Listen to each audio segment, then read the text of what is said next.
explains what I have to say. What do I do? Introduce myself or just freestyle? Is there a question? Uh-huh. I'm going to get the other mics fixed in a second. But yeah, just tell us a little bit greater length what you do. We have a little bit from the bio, but what you're about, and basically in a nutshell, what do we do about the climate crisis, and how do you fit into that in terms of the activism and leadership that you do?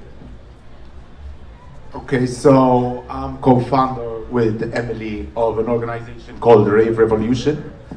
And the idea is to bring very hard-hitting facts using dance and beauty in protest. But going for the head of the dragon, we do not have a climate problem per se. We have an economic system problem. And we don't like to admit it because in the West we're very comfortable. You know, we turn a knob, it gets warm, we turn it, it gets cold. And we know deep down everything has to change, we're not ready to face it. So we keep cognitive dissonance, we keep talking about micro solutions. Net zero is not enough, we know it. Next year they're going to make more plastic than the year before.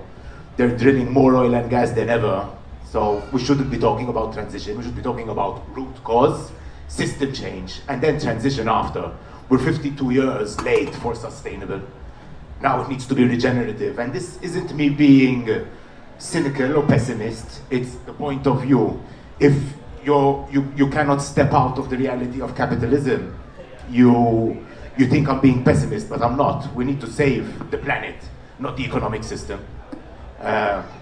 Moving on.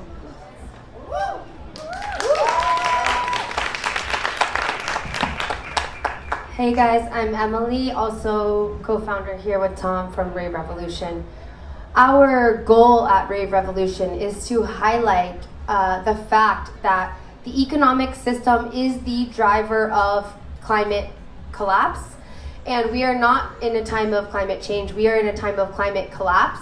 We've already missed the change part. It's changed. We're on a 10-year delay of CO2 in the atmosphere. So what we're living right now is 10 years ago what we outputted. And the amount of CO2 that we outputted last year, 2022, the highest amount in record history, is the economic system that we have created, which is capitalism, built on this idea of infinite growth. Capitalism is about growing. It can never stay stagnant, and it can never stop growing. It has to only keep growing. Thus, it has to keep extracting.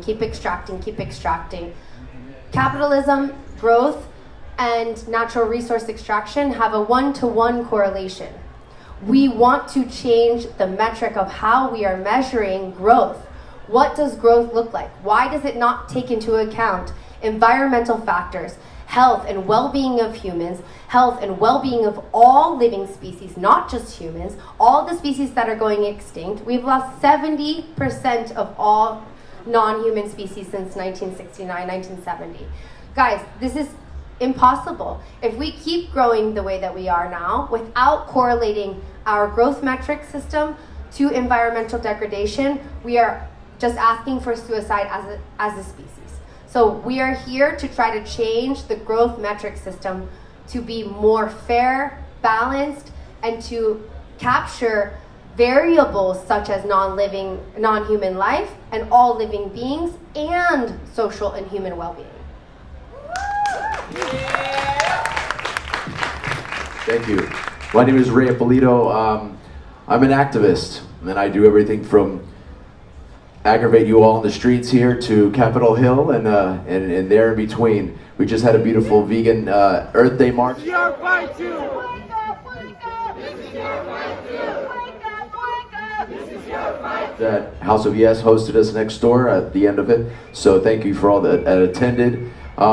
Because it's a vital issue. Hey man, you remember? We've been talking, brother. Yeah, I didn't know. I haven't seen you. So we had a beautiful conversation. And I deeply appreciate what you're doing, what both of you are doing, and what I'm hearing that you're doing. And this is fantastic, but there's a small amount of people that are doing things in the world on a larger scale, and we need to do more. But the reality is that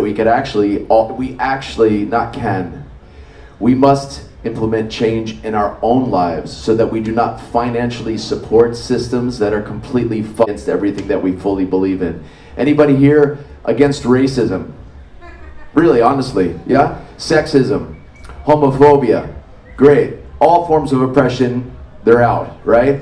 Except my focus is one group, two groups, the most vulnerable, the environment and the animals. We exclude that system when we were dealing with those. We can't. The single greatest cause of global greenhouse gas emissions, opposed to my brother DJ, who was on the stage before, is 51% of all global greenhouse gas emissions is from animal agriculture. That's from what we eat. So that was why I asked that question before. It's a really important question. How are we participating in something that we don't want? We can't say we don't want something and then financially support it by buying something. House of Yes is providing all vegan food. It's better for our health, it's better for the health of the planet, and man, 80 billion land animals and 2.7 trillion sea animals that we're pulling out of the ocean for flavor, we know we don't need it. The greatest source of global greenhouse gas emissions, deforestation, ocean dead zones, ocean acidification, species extinction. She just shared about how many species have gone extinct. It's from our tongue, y'all, it's from our tongue. We have to shift global systems, economic systems, we have to shift our government and corporations, but we can't do that and beg these people and yell and fight and then actually pay for the shit that they're offering.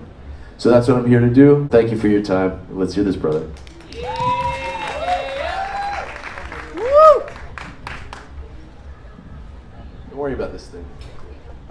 Hey everybody, thank you so much for having me, and thank you for a great dance party on Friday. I don't know if y'all were at the dance party at Union Square, but that was a party.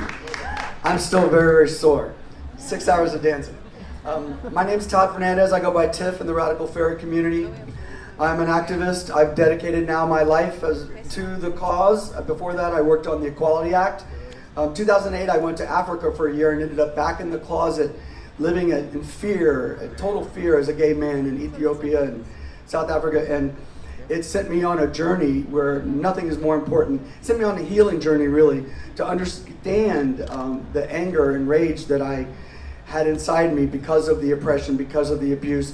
And it led me to fight for the Equality Act. And I came back to our community and I said, we have a right to demand full equality. So stop with all this piecemeal stuff and file a full equality bill. It took 6 years. I had to bring Occupy Wall Street to protest the Human Rights Campaign at the Waldorf Astoria. It took 6 years, but the gay rights movement finally filed the Equality Act, which has now passed the House twice and should have passed the Senate and been signed, but for the election of who. So I've been through the journey of changing the movement's strategy, and I started looking at the climate. Hey guys, thanks for watching. Make sure you like and subscribe. And remember, going vegan is not only the best way to combat climate change, it is the absolute best way to end animal suffering and move towards a more just and compassionate future for all. Thanks for watching. Bye!